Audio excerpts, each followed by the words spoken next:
창세기 강의 10번째 시간입니다. 이 창세기의 창조 이야기는 바로 오늘 이 6번째 인간의 창조를 위한 과정으로 기록된 것입니다. 바로 이 인간의 창조가 이 창세기 1장의 창조 기사의 클라이막스에 해당하는 것입니다. 오늘 본문에 보면 하나님이 인간을 만드시는데 특별히 하나님의 형상과 또 하나님의 모양대로 만드셨다고 이야기하고 있습니다. 이 형상이라고 하는 단어는요, 이제까지 우리가 창세기에서 계속 살펴본 대로요, 틀을 얘기합니다. 틀인데 어떤 틀이냐면 보이지 않는 것이 보이는 영역으로 나타났을 때 그것들을 담아 보여줄 수 있는 그런 틀을 이야기하는 것이죠. 그래서 성경에서 예수님을 뭐라고 이야기하냐면 예수님은 보이지 아니하는 하나님의 형상이시다라고 이야기합니다. 무슨 얘기냐면 하나님은 보이지 않으세요. 그런데 우리는 보이지 않는 것을 알 수가 없습니다. 그러니까 하나님이 이 땅에 그 보이지 않는 하나님을 보여주시기 위해 예수님이라고 하는 그런 모양 가운데 예수님을 드러내셨다라고 하는 것이죠. 그리고 또 이 모양이라고 하는 것은요, 어떤 본질을 채우고 있는 내용을 이야기하는 것입니다. 그래서 내가 누군가를 안다 얘기할 때 그 사람이 겉모습만을 아는 게 아니라요, 그 사람의 사람됨, 인격, 그 사람이 어떤 기질을 가지고 있는지, 뭐를 좋아하고 있는지, 어떤 사람을 안다라고 할 때 사실 그 사람 안에 있는 것을 아는 것이죠. 바로 이처럼 하나님의 모양과 형상대로 인간이 만들어졌다라고 하는 것은요, 결국 하나님의 모습 그리고 그 안에 있는 내용까지 인간이 다 닮았다라고 하는 것입니다. 그래서 성경에서는 이 모양과 또 형상이란 단어가 서로 구분되지 않고 사용되는 경우도 많이 있습니다. 그러면 도대체 이렇게 하나님의 형상대로, 모양대로 인간이 만들어졌다고 하는데, 그럼 도대체 어떤 것이 하나님의 형상을 닮은 것일까요? 첫 번째로 인간이 하나님의 아들의 그 모습을 닮았음을 이야기하고 있는 것입니다. 창세기 5장 3절에 보면요, 아담은 130세에 자기의 모양, 곧 자기 형상과 같은 아들을 낳아 이름을 셋이라 하였고, 아담이 첫 번째 아들인 가인과 두 번째 아들인 아벨 이후에 또 다른 아들을 낳았고요. 근데 그 아들을 낳은 그 기사를 묘사하면서 자기 모양과 형상대로 아들을 낳았다라고 이야기합니다. 결국 어떤 존재의 형상과 모양을 가지고 있다는 건요, 그의 아들로서 만들어졌다는 거예요. 결국 하나님은요, 우리를요, 하나님의 자녀로 이 세상에 맨 처음 만드신 것입니다. 그 증거가 무엇이냐면 바로 그 아들에게만 주어지는 통치 능력을 하나님이 주신 것에서 드러납니다. 오늘 26절에 다시 보시면요, 하나님이 이렇게 우리 모양과 형상대로 사람을 만드시고 그들로 어떻게 하기를 원하셨다고 이야기하냐면 그들로 바다의 물고기와 하늘의 새와 가축과 온 땅과 땅에 기는 모든 것을 다스리게 하자. 결국 하나님의 형상 가운데 나타나는 그 하나님처럼 이 땅을 살 수 있는 모습 가운데 하나가 무엇이냐면 바로 통치의 능력입니다. 바로 이 인간이 지금처럼 이렇게 타락하기 전에는요, 이 온 세상 만물을 다스릴 수 있는 능력이 있었습니다. 근데 이것은요, 인간이 가진 지금과 같은 총이 있고 또 세상을 이렇게 과학으로 바꿀 수 있는 능력이 있어서가 아니라요, 그냥 인간 안에 하나님의 능력이 그냥 임했기 때문에 그 능력을 가지고 온 만물을 다 통치할 수 있었던 것이죠. 근데 이 통치하다라고 하는 이 단어가 성경에서는 이 왕이 세상을 다스릴 때 이야기하는 그런 표현으로 자주 사용됩니다. 결국 하나님이 왕이시듯 이 땅 눈에 보이는 세상을 하나님과 똑같이 왕처럼 다스릴 수 있는 능력을 하나님이 하나님 백성에게 맨 처음 주신 것입니다. 이것은요, 단순히 세상을 내 마음대로 지배하고 나의 목적을 위해 사용하는 것을 넘어선 훨씬 더 중요하고 의미 있는 역할이 맡겨진 것입니다. 이 온 세상 만물이요, 그러니까 통치의 그 영향력이 없으면 제대로 굴러가지 않는 거예요. 세상의 질서를 부여하고요, 만물이 온전한 그 제자리를 찾도록 보호하고요, 또 필요한 것이 있으면 공급하고요, 그들을 또 바르게 하나님의 목적대로 존재하도록 만들고요. 이처럼 세상이요, 어떤 보호자나 어떤 사람의 도움으로 말미암아 아름답게 만들어지는 것을 이야기하는 것입니다. 여러분, 세상에 이렇게 아무도 간섭하지 않는 그런 숲속 가보셨나요? 이게 숲이 우거지고 아름다울 것 같은데 굉장히 무질서합니다. 그렇죠? 나무는 나무대로 자라고요. 밑에는 정말 사람이 다닐 수도 없이 막 풀들이 우거지고요. 그런데 그 숲이 아름답다 하기 위해서는요, 누군가의 손길이 가해지는 거예요. 아름다운 숲일수록요, 그것을 다스리고 목적에 따라 계속해서 개입하는 손길이 있습니다. 또 비가 오지 않으면요, 세상은 그냥 다 말라버리는데 물을 주고 또 적절한 거름을 주고 이런 손길들이 투여가 돼야 아름다워지듯, 이 온생 만물이요, 이런 단순한 노동력을 통해서뿐 아니라 인간에게 맨 처음 부여된 능력 가운데는요, 이 세상 만물이 그렇게 온전하게 하나님이 질서대로 흘러갈 수 있도록 만드는 그런 능력이 부여됐던 것입니다. 그리고 또한 인간은 어떤 하나님의 형상으로 만들어진 것일까요? 두 번째로는 관계적인 존재로 하나님이 인간을 만드셨습니다. 이 모습은 바로 26절에 드러납니다. 하나님이 이르시되 우리의 형상을 따라 우리의 모양대로 우리가 사람을 만들고. 여기 반복되는 단어가 무엇이 있죠? 바로 우리라고 하는 단어입니다. 이전에는 하나님이 그냥 자기 말씀대로 세상을 창조하셨어요. 근데 갑자기 인간을 만드시면서요, 이때는 우리가 사람을 만들자, 우리 모양대로 만들자라고 마치 하나님이 여러분이신 것처럼 이야기하고 있습니다. 여기서는 물론 하나님의 그 삼위일체적인 표현을 표현한 것입니다. 이게 단순히 그냥 하나님이 우연히 인간을 만드신 게 아니라 하나님의 철저한 계획과 목적에 따라서 인간이 만들어진 그런 존재임을 보여줄 뿐 아니라, 또한 하나님이 세 분이시만 또한 한 분이신 이 삼위일체적 특별한 관계의 속성을 따라 인간이 만들어졌음을 보여주는 것입니다. 여러분, 하나님이 세 분이신데 또 하나님이 한 분이시라는 사실, 이거는 참 어려운 일입니다. 이걸 설명하려고요, 어린아이들은 특히 이해가 더 못하잖아요. 어른이 되면 더 잘 이해를 하나요? 그래서 아이들한테 설명하고자 이 삼위일체를 여러 가지 방법으로 지난 2000년간 많은 똑똑한 분들이 얘기를 했는데, 이걸 얘기하면 얘기할수록 이단에 빠질 확률이 높아졌습니다. 왜냐하면 이 땅의 상태 가운데는 이런 삼위일체를 설명할 수 있는 그런 것이 존재하지 않거든요. 근데 하나님은 어떤 분이시죠? 세 분이 전혀 다른 분이신 것 같아요. 성부 하나님, 성자 하나님, 성령 하나님. 그런데 또 그 세 분이요, 또 한 하나님이세요. 그런데 그분 안에 있는 이 하나됨의 모습이 바로 인간 안에서 하나님이 관계적으로 온전한 모습, 사랑의 관계로 연합된 모습으로 인간을 만드셨음을 보여주는 증거입니다. 그래서요, 또한 하나님이 인간을 만드셨는데 혼자 만드신 게 아니라요, 남자와 여자로 만드셨다고 성경이 이야기하고 있습니다. 그래서 27절에 보시면요, 하나님이 자기 형상 곧 하나님의 형상대로 사람을 창조하셨는데 남자를 만드셨다 이렇게 안 써 있고요, 남자와 여자로 만드셨다 이렇게 성경이 표현합니다. 무슨 얘기냐면 남자도 여자도 다 하나님의 형상을 가진 존재라는 거예요. 근데 그들이 가진 특별한 모습이 무엇이냐면 서로 안에 혼자서 존재하지 못하는 모습입니다. 여러분, 그래서 남자와 여자는 서로 끌리게 되어 있는 거예요. 하나님이 하나로 처음부터 만드신 거예요. 그런데 둘이요, 그렇다고 완전히 하나가 될 수는 없습니다. 여러분, 아무리 두 사람이 사랑하고 서로 정말 내가 너를 정말 너무 사랑해서 그냥 너와 정말 하나가 되고 싶어, 그래도 여러분 하나가 될 수 있습니까? 그냥 심적으로 서로 공감하는 능력에 있어서, 서로 이해하고 사랑하는 데 있어서 하나인 것처럼 되어가는 거죠. 여러분, 부부관계도요, 사실 언제 하나 되었다고 느끼냐면 이제 오래 같이 살다 보면 상대방이 어떤 단어만 얘기하면 다른 사람이 그 내용을 이미 다 알고 있어요. 뭐 이렇게 설명을 많이 안 해도 그거 이미 그렇게 들 때 저 사람이 정말 이제 나랑 오래 살았구나, 나를 잘 알고 있구나, 이렇게 이해가 되지 않습니까? 마찬가지로 이 연합의 관계가 깊어지면 상대방의 생각을 알게 되는 거예요.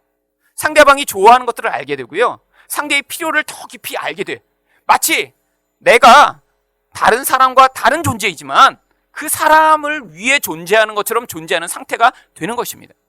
그래서 맨 처음 인간이 만들어졌을 때 아담과 하와가 이렇게 하나님이 만드시고 아담이 그 하와를 봤을 때 이렇게 고백합니다. 이러므로 남자가 부모를 떠나 그의 아내와 합하여 둘이 한 몸을 이룰지로다. 아담과 그의 아내 두 사람이 벌거벗었으나 부끄러워하지 아니하더라. 여러분, 바로 이 한 몸 사상, 둘이 다른 존재인데 하나인 것처럼 하나님 만드셨다는 거예요. 근데 어떻게 하나만 될 수 있습니까? 바로 사랑을 통해서만 인간이 하나 될 수 있는 거예요. 근데 사랑을 하더라도요, 인간은 여전히 독립적인 존재입니다. 근데 독립적이면서도요, 어떤 존재와 이렇게 깊이 연합할 수 있는 능력을 가진 이 모습, 이게 원래 하나님의 삼위일체의 사랑의 모습을 따라 인간을 만드신 거죠. 제가 이 설교를 준비하다가 한 20여 년 전에 좋아했던 시가 갑자기 떠올랐습니다. 그래서 찾아보니까 이 시가 이런 모습을 가장 잘 묘사하고 있는 것 같아요. 칼리 지브란이라는 사람이 쓴 함께 있되 거리를 두라, 이런 시인데 정말 20여 년 만에 제가 문득 이 시가 떠오른 거예요. 제가 한 20살 때, 대학생 때 이 칼리 지브란 시를 많이 좋아했거든요. 한번 읽어드릴게요. 이 시적 감성이 없으신 분이라도 잘 들으세요. 함께 있되 거리를 두라. 그래서 하늘 바람이 너희 사이에서 춤추게 하라. 서로 사랑하라. 그러나 사랑으로 구속하지는 말라. 그보다 너희 혼과 혼의 두 언덕 사이에 출렁이는 바다를 놓아두라. 서로의 잔을 채워주되 한쪽의 잔만을 마시지 말라. 서로의 빵을 주되 한쪽의 빵만을 먹지 말라. 함께 노래하고 춤추며 즐거워하되 서로는 혼자 있게 하라. 마치 현악기 줄들이 하나의 음악을 울릴지라도 줄은 서로 혼자이듯이 서로 가슴을 주라. 그러나 서로의 가슴 속에 묶어두지는 말라. 오직 큰 생명의 손길만이 너희 가슴을 간직할 수 있다. 함께 서 있으라. 그러나 너무 가까이 서 있지는 말라. 사원의 기둥들도 서로 떨어져 있고 참나무와 삼나무는 서로의 그늘 속에선 자랄 수 없다. 두 사랑하는 사람의 관계를 묘사하는데요, 제가 가장 와닿던 게 현악기 줄들이 하나의 음악을 연주하는데 그게 다 붙어서는 그렇게 아름다운 음이 나오지 않는다는 거예요. 따로 떨어져 있지만요, 하나의 음을 연주할 수 있는 그런 모습. 서로 독립체로 존재하지만 또 그 안에 깊은 사랑으로 연합된 모습. 이게 원래 하나님이요, 관계적 존재로 만드신 인간의 처음 모습이었습니다. 또한요, 하나님은 그 하나님의 형상대로 인간을 어떻게 만드셨나요? 마지막으로 영광스러운 존재로 만드셨습니다. 이 하나님의 형상이라고 하는 단어가 성경에서는요, 하나님의 영광을 표현할 때 쓰는 단어로 자주 사용됩니다. 고린도전서 11장 7절에 보면 남자는 하나님의 형상과 영광이니 그 머리를 마땅히 가리지 않거니와 여자는 남자의 영광이니라. 무슨 얘기냐면, 영광이라는 건요, 뭐가 이렇게 빛이 나고 아름다운 것만을 이야기하는 것은 아닙니다. 영광은 어떤 존재의 본질과 그 본질이 가진 모습이 이렇게 드러나게 되는 것을 영광이라고 표현하는 거예요. 하나님은 눈에 보이시는 분이 아니에요. 그런데 그 보이시지 않는 분이요, 이 땅에 그 하나님의 속성을 가진 존재로 인간을 만드시니까요, 그 존재가 막 빛이 나지 않더라도요, 그 존재 안에서 하나님의 모습이 보여지는 거예요. 하나님의 어떤 모습이 보여지냐면, 보이지 않는 하나님이 가지신 사랑의 속성, 하나님의 지혜적인 속성, 관계를 맺는 속성, 권세를 가진 속성, 세상 가운데 자기를 희생하는 속성, 이런 능력들이 사람을 통해서 드러나게 되는 것이죠. 이것을 하나님의 영광이라고 표현하는 것입니다. 그런데 이 영광은요, 또 그 아름다움이 있기 때문에 하나님의 모습, 그 온전한 모습이 사람을 통해 드러났기 때문에 그 자체로도 마치 빛이 나는 것처럼 성경이 자주 묘사합니다. 여러분, 하나님이 아담과 하와를 처음 만드셨는데 처음에 옷을 입히지 않으셨습니다. 여러분, 그런데 이상한 일이 벌어져요. 어떤 일이 벌어지죠? 인간이 죄를 짓자마자요, 무화과 나무로 옷을 스스로 만듭니다. 아니, 이전에는 서로 없었나요? 아니, 이전에는 왜 부끄러워하지 않았죠? 바로 하나님의 영광이 그 안에 있었기 때문에 옷을 입지 않아도요, 서로의 그 아름다운 모습 때문에 그런 부끄러운 모습에 관심을 기울이지 않았던 거예요. 여러분, 천국에 가면 우리가 다 하얀 세마포를 입게 될 거라고 성경이 이야기를 합니다. 근데 정말로 세마포를 입게 되는 걸까요? 그래서 가면, 여러분, 이 옷을 좋아하시는 분들은 천국에 가면 굉장히 힘드실 것 같아요. 나는 이렇게 색깔 있는 빨간 옷 입고 싶은데 무조건 죄수복처럼 다 똑같은 옷만 입고, 여러분 대부분 옷으로 구별하잖아요. 그렇죠? 옷 입는 취향이 다 다르시고, 그러니까 저분이 딱 오시면 저분의 스타일에 맞는 옷을 입고 오셨구나. 그리고 그것으로 자기를 드러내기도 하고요. 그런데 가면요, 그냥 다 똑같아요. 사람도 많을 거 아니에요. 몇억 명이 한꺼번에 많이 있는데 다 하얀색 입고 있어. 구분도 되지 않고요. 어떻게 하죠? 여러분, 하나님은 일부러 하얀 옷을 입으시는 것입니다. 그건 상징이에요. 어떤 상징이죠? 어쩌면요, 우리가 아무것도 안 입을지도 몰라요. 그런데 인간이요, 이제 그 영광을 회복된 존재가 되는 거예요. 마치 맨 처음 만들었던 존재처럼 하나님의 아름다움이 그 안에 드러나니까요, 옷을 입지 않아도 모두 다 빛이 나는 것처럼 아름다운 존재가 되는 거예요.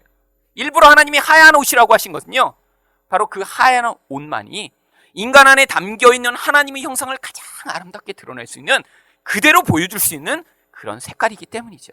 물론 이 흰색은요, 흰 세마포는 우리가 나중에 예수님처럼 의롭게 될 것을 상징하는 것입니다. 나중에 옷을 안 입어도요, 우리는 아무것도 안 입어도 아름다운 존재, 우리 자체 안에서 영광과 빛이 나서 우리 존재를 아름답게 보여주는 존재가 될 것입니다. 근데 맨 처음에 하나님이 그렇게 만드신 거예요.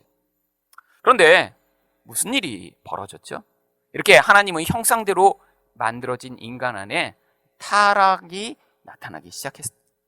죄가 들어온 것이죠. 인간에 있던 이 하나님의 형상이요, 그래서 다 일그러져 버렸습니다. 하나님의 형상이 다 사라져 버린 것은 아니에요.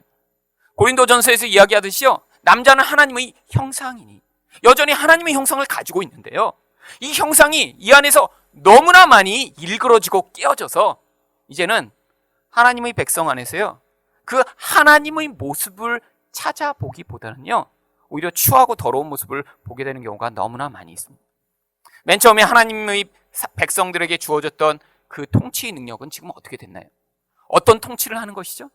내 유익과 내 목적과 내가 원하는 대로 남을 통치하는 게 아니라요, 상대방을 위한 마음으로, 상대를 섬기고 사랑하고자 하는 마음으로 섬기고 사랑하게 되어 있었는데, 이제는요, 타락하고 나서요, 다른 존재를 내 목적을 위해서만 계속 사용하고자 하는 존재가 된 거예요. 여러분, 그래서요, 이런 무시무시한 통치 영향력이요, 사람에게뿐 아니라 온 세상에도 나타나기 시작했습니다. 인간이 예전처럼 힘이 없을 때는요, 세상에 늘 두려움 가운데 매어서 살았어요. 어두움은 두려움이고요, 숲속은 두려움이고요, 바닷속은 두려움이고요. 그런데 인간이 점점 힘이 세지면서요, 과거의 능력이 발전하면서요, 그 힘을 가지고 어떻게 했냐면 온 세상을 다 회집어 놓기 시작했습니다. 모든 짐승들을 죽여버리기 시작했어요. 지금도 여전히 그래서요, 인간 때문에 멸종되고 있는 곤충, 짐승들이요, 매년 수백 종류씩 되고 있다고 합니다. 왜죠? 나의 유익에 부합하지 않으면 죽여버리는 거예요. 여러분, 이런 통치가 왜곡되기 시작했죠. 그뿐 아닙니다. 원래는 그렇게 온전하게 사랑해 다른 사람과 마치 나인 것처럼 그렇게 사랑하도록 만들어진 관계도 깨어져 버리게 되었습니다. 여러분, 그런데 이 관계의 깨어짐이 어디서 가장 많이 나타나냐면요, 친한 관계 안에 가장 많이 나타납니다. 여러분, 멀리 있는 사람에게는요, 나의 체면을 살려야 돼요. 다른 사람이 모두 다 이기적이기 때문에 모르는 사람에게까지 가서 내 이기적인 모습을 보이면 그러면 사람들은 왕따를 시킵니다. 관계를 맺지 않아요. 그런데 사람이 편해지고요, 그 사람과 어떠한 관계 안으로 얽혀지게 되면요, 다른 대상을 나의 목적을 위해 사용하고자 하는 그런 열망이 우리 안에서 나타나기 시작합니다. 다른 사람의 입장, 다른 사람의 생각을 하기보다는요, 내 생각과 내 입장에 따라서 다른 사람을 다스리고 다른 사람에게 영향을 미치려고 하는 것이죠. 그러니까 온전한 관계가 이루어지지 않아요. 온전한 관계가 이루어지려면 이 사람이고 둘 다 자기 욕망과 자기 목적이 포기되어야 되는데, 근데 내 목적과 내 생각을 가지고 서로 다가가니까요, 서로 충돌이 많이 벌어지는 것입니다. 그런데 이런 충돌이요, 대부분 우리 안에서 첫 번째 주어졌던 통치 능력이 왜곡된 것과 함께 결합되면서 어떤 방식으로 주로 영향을 미치냐면 다른 사람을 내 마음대로 통제하려고 하는 방식으로 자꾸 영향을 미칩니다. 그런데 이게 멀리 있는 사람한테는 안 돼요. 주로 가까이 있는 사람들한테 그렇습니다. 여러분, 아내들이 집에서 긁는 바가지, 왜 바가지를 안에서 긁죠? 남편을 내 마음대로 통제하고자 하는 게요, 주로 잔소리로 자꾸 표현돼서 그렇습니다. 여자가 남자보다 육체적인 힘이 세자면 아마 바가지를 긁으며 잔소리를 하지 않고요, 주먹으로 맨날 쳤겠죠. 그런데 여자는 신체적으로 남자보다 약하게 되어 있습니다. 그런데 또 여자한테 남자보다 발전한 게 있어요. 입이 발전했잖아요, 입이요. 그러니까요, 힘을 사용하는 게 아니라 말로 계속해서 남편을 긁는 거예요. 왜죠? 사랑의 관계가 아니라 깨어진 관계 가운데 이런 통치의 영향력을 부정적인 방법으로 행사하려고 하니까 이런 악한 모습이 나타나죠. 여러분, 남자들이 아내를 폭행하는 그런 가정들도 있습니다. 왜 폭행하죠? 사랑으로 대해야 되는데 어떻게 사랑하면 폭행을 할 수가 있나요? 근데 여자들이 자꾸 말로 하는데 남자는 말을 못하니까 남자들이 주로 할 말이 없으면 주먹이 나갑니다. 그래서 때리는 거예요. 때리는 거예요. 그러면 이게 왜곡된 모습이 인간 안에 이렇게 나타나서요. 가까워질수록 인간 안에 고통스럽다, 힘들다 이런 느낌을 갖게 되는 것입니다. 여러분, 부모 자녀의 관계는 어떤가요? 여러분, 여기 자녀를 키우시는 분들, 내 자녀가 정말 이렇게 부모님을 생각하면서 정말 이렇게 잘하고 있구나 이렇게 생각하시는 부모님 있으세요? 정말 여러분, 안 그렇습니다. 애들은 지 생각만 해요. 그러니까 부모님들이 그래도 아이들보다는 성숙하니까 그나마 지금 참고 지내고 계신 거죠. 여러분, 그렇다고 부모님들이 아이들을 위해 전적으로 정말 사랑하는 관계로 관계를 맺고 계신가요? 아니죠. 부모의 욕망과 부모가 원하는 것을 자녀한테 요구하기 위해서 끊임없이 잔소리를 또 해댑니다. 근데 여러분, 한 7살, 8살 정도까지는 대충 말을 어느 정도 듣지만 이제 말을 안 듣는 시기가 오죠. 우리는 그때를 사춘기라고 부릅니다. 근데 본인들은 별로 안 힘들어요. 사춘기 지나는 학생한테 너 정말 너무 힘드니, 사춘기가? 근데 사춘기 때 누가 힘들죠? 부모들이 힘들어 죽겠는 거예요. 왜? 부모의 말을 안 들으니까요.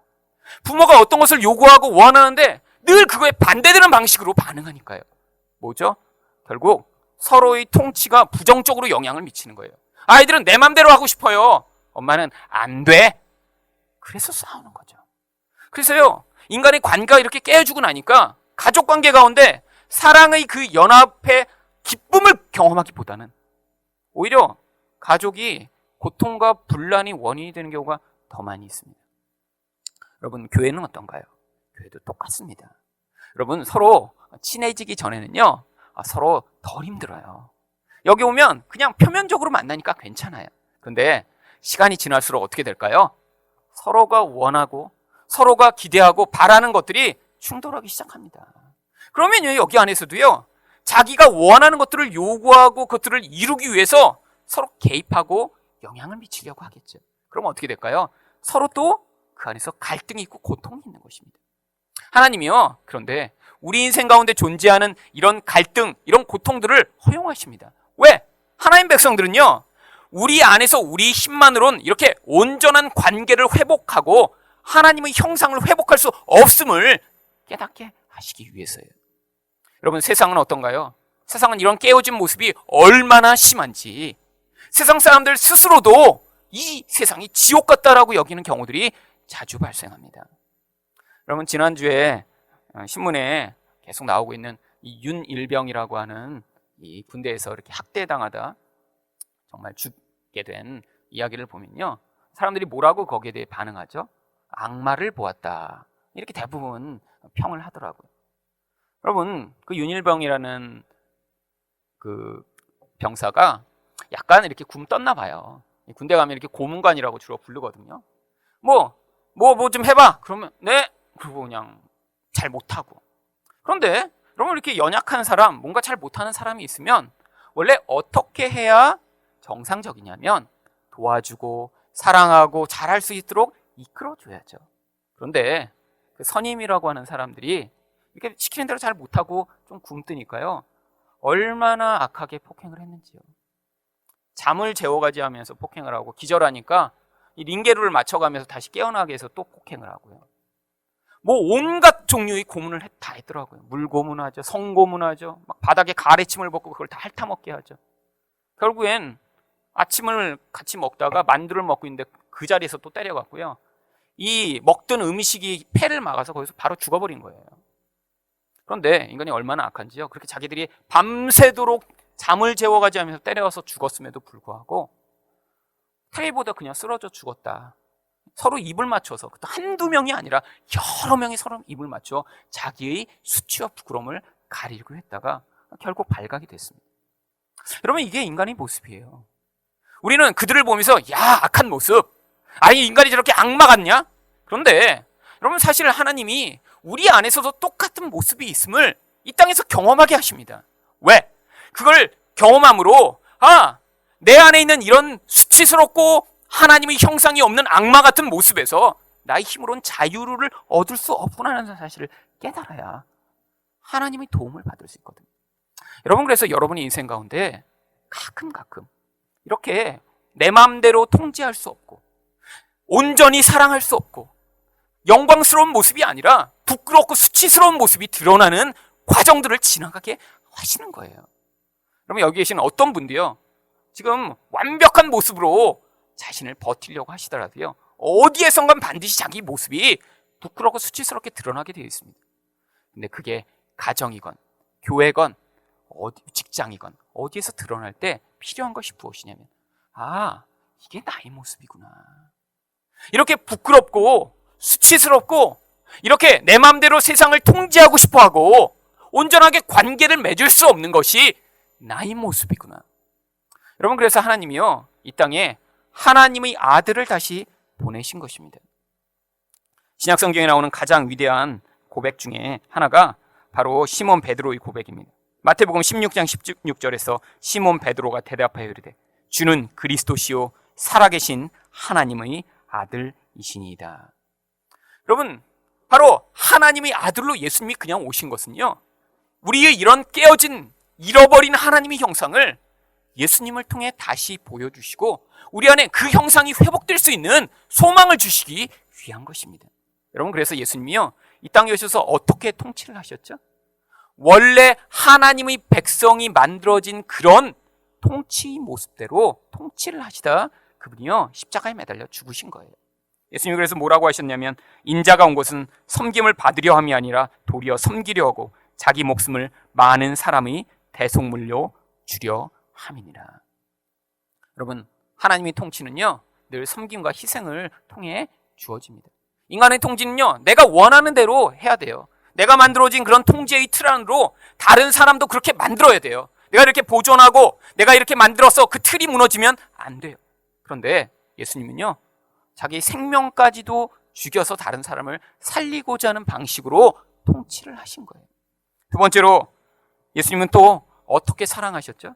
단순히 그냥 우리를 좋아해 주신 정도가 아니라 성경은 끝까지 사랑하셨다고 이야기를 합니다. 근데 그 끝까지 사랑하신 모습이 요한일서 4장 10절엔 사랑은 여기 있으니 우리가 하나님을 사랑한 것이 아니요 하나님이 우리를 사랑하사 우리 죄를 속하기 위하여 화목제물로 그 아들을 보내셨습니다. 십자가의 죽음으로 말미암아 그 죽음까지 동원해 우리를 사랑하실 정도로 하나님이 사랑하신 거죠.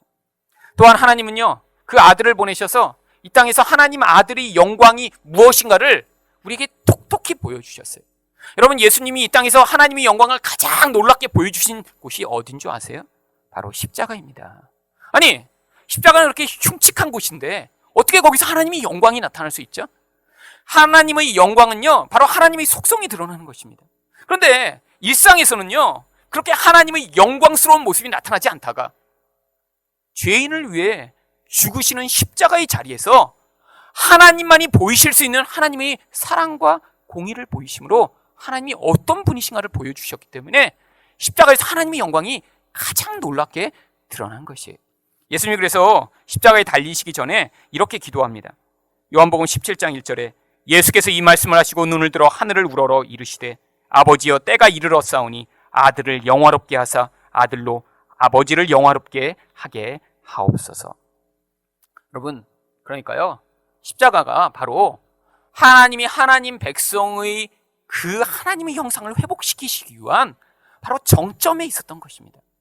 그런데 지금 우리에게 필요한 것이 무엇이냐면 그 십자가에서 드러난 그 하나님의 형상이 우리 안에도 회복될 수 있음을 믿는 믿음이 필요한 것입니다. 그래서요, 갈라디아서 3장 26절 보니까 너희가 다 믿음으로 말미암아 그리스도 예수 안에서 하나님의 아들이 되었으니. 여러분, 어떤 믿음이 필요한 것이죠? 여러분, 우리 안에서는요, 우리가 이렇게 하나님의 형상이 아니라 마귀의 형상 같은 모습을 목격하고 드러날 때가 있는 거예요. 그런데도 불구하고 내가 예수님을 믿으니까 그 십자가로 말미암아 하나님이 내 안에서 이렇게 하나님이 약속하신 예수님의 모습을 드러내시겠구나. 그 믿음으로 살아갈 때 우리 안에서요, 하나님이 그 하나님의 형상을 만들어내시겠다고 약속하고 있는 것입니다. 여러분, 우리는 그래서 늘 이중적인 신분을 가지고 살게 돼 있어요. 우리가 믿음으로 하나님, 제가 이렇게 예수님을 믿습니다. 내 힘과 능력으로는 이렇게 온전한 관계를 맺을 수도 없고요, 온전하게 세상을 통치할 수도 없고요, 온전하게 하나님의 영광을 드러낼 수도 없는데 나를 포기하고 내가 나 자신을 그 모든 것에서 아름답게 만들려는 노력을 포기하고 예수님을 의지합니다 라고 예수님을 믿을 때 하나님이 그 믿음을 통해 우리 안에 하나님의 형상을 드러내시는 거예요. 여러분, 왜 하나님이 믿음을 요구하시냐면요, 믿음이 없이는요 계속해서 자기 자신을 의지하기 때문이죠. 여러분, 인간은 이렇게 수치스러운 모습이 드러날 때마다 그것을 가리기 위해 몸부림치는 인생이 되었습니다. 여러분, 하나님의 형상이 떠나간 자리에는요 수치와 부끄러움만 남게 되었어요. 아담이 무화과나무로 자신을 가리려고 했듯이요, 우리 인생 내내 우리가 하는 일이 뭐냐면 그렇게 무화과 잎처럼 얼마면 시들어져 사라져버릴 것들을 가지고 내 인생이 부끄럽지 않아, 나는 영광스러운 존재야, 나는 아름다워, 나는 멋져라고 자기 세뇌를 하면서요 자기 자신을 가장하고 감추고자 몸부림치며 사는 인생이 되어버렸습니다. 여러분, 돌아보시면 여러분도 그렇게 사셨죠? 20대 때는 나는 예뻐, 나는 사랑스러워. 그런데 지금 나이가 드시니까 감출 수가 없죠. 화장을 두껍게 해도요 어쩔 수가 없습니다. 그런데 나이가 들어서도 예전에 자기가 그렇게 멋진 모습을 가지고 있다는 그 사실을 계속 붙들고 거기 머물려고 하면요 지금 사실 몸부림치는 인생을 살아야 돼요. 여러분, 20대 때는요 세수만 하고 대충 발라도 이쁘다고 했는데 지금은 2-3시간을 바르셔야 그나마 대충 나오잖아요. 여러분, 그것만입니까? 여러분, 이전에 공부를 한번 잘했어요. 사람들이 와, 우리 똑똑하시네요, 좋은 학교 다니셨나 봐요. 여러분, 그걸로 자기 지금 삼으려면요 어떻게 해야 되나요? 계속 자기가 똑똑한 양, 자기가 세상의 모든 것들을 다 알고 있는 양, 내가 이렇게 멋진 일을 하고 있는 양 가장해야 됩니다. 여러분, 부모들이 그런데 여러분 지금 오셔서 제가 고등학교 때 사실 좀 수학 좀 공부 잘했어요, 뭐 이렇게 자랑하시는 분 계세요? 창피하죠. 난 중3 때 전국 모의고사에서 54등 했습니다. 여러분, 이렇게 자랑하시는 분 보셨어요? 그럼 중학생들이 하는 거죠. 그러니까 어떻게 해요? 이런 경우는 들어보셨죠? 제 아들이 이번 모의고사 때 전국 54등 했어요, 그냥. 여러분, 이런 얘기를 왜 듣게 되죠? 사람들이요 나이가 들면요 자기 것을 가지고 자기를 감출 수 없으니까 자기 자녀를 동원하는 거예요. 여러분, 이게 인간의 모든 수치를 가리고 나는 이렇게 부끄럽지 않은 존재야, 나는 영광스러운 존재야, 나는 멋진 존재야라고 살아가고 싶은 그 욕구에서부터 비롯된 것입니다. 여러분, 그런데요 예수님을 통해서만 우리는 이 수치스러운 자리에서 벗어날 수 있는 존재예요. 여러분, 우리가 영광스러울 때는요 우리가 이렇게 멋진 모습을 보일 때가 아닙니다. 우리 자녀가 우리가 기대하는 멋진 모습을 보일 때 우리가 영광스럽게 되는 게 아니에요. 내가 아는 어떤 사람이요 이렇게 뭐 대통령이 되거나 국회의원이 돼서 내가 그렇게 영광스럽고 멋진 존재가 되는 게 아니에요. 하나님은요 죄로 말미암아 일그러진 우리 근원적인 부분을 회복하시고 싶으신 거예요. 그래서 끊임없이 우리에게 예수님을 믿는 믿음을 요구하시는 것입니다.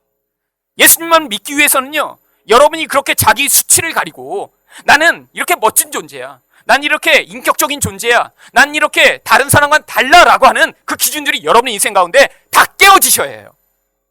여러분, 예수님을 우리가 주님이라고 부르는 건요 이제 하나님의 그 왕된 통치가 우리 인생에 그렇게 나타나서 사람들이 자기를 왕처럼 만들기 위해 붙들고 있던 그 세상적인 기준이 우리 인생에서 다 깨어져 나가는에도 불구하고 이제 우리가 그것으로 낙담하고 포기하고 자포자기하는 인생이 아니라 예수님, 그래서 이제는 내 수치를 가릴 뿐으로 예수님만을 의지합니다라는 존재가 되도록 만드시고자 우리 인생에서 그렇게 자랑하던 것 다 깨뜨려 버리시는 거예요. 여러분, 그래서 나이가 들수록요 진짜 예수님을 잘 믿는 사람은요 자기 인생에서 자랑거리가 없어야 돼요. 내 자녀가, 내 남편이, 우리 가족은, 내가, 이런 얘기가 우리 인생에서 자꾸 더 나타나면요 그 사람은 예수님을 믿는 게 아니라 뭐라는 거예요? 이 불쌍하고 수치스러운 인생을 그렇게 일시적인 무화과나무 잎으로 가리고자 하는 그런 인생으로 살아가게 되는 거예요. 아니요, 하나님은 우리 인생을요 영원한 영광스러운 것으로 아름답게 하시길 원합니다. 하나님의 형상이 우리 안에서 회복되면 그 형상으로 말미암아 우리는 영원히 하나님처럼 살 수 있는 존재가 되는 거예요. 그래서 하나님이요 우리 인생에서 때로는 우리 부끄러운 모습이 드러나고 우리 연약한 모습이 드러나고 그것으로 말미암아 내가 나를 의지하던 그 모든 것을 내려놓고 예수님을 의지하는 자로 살아가도록 우리 인생을 지금 개입하고 계신 것입니다. 여러분 가운데 예수님을 그렇게 의지하셔서 그 믿음으로 말미암아 하나님의 형상이 회복된 그런 하나님 백성 되시기를 예수 그리스도 이름으로 축원드립니다.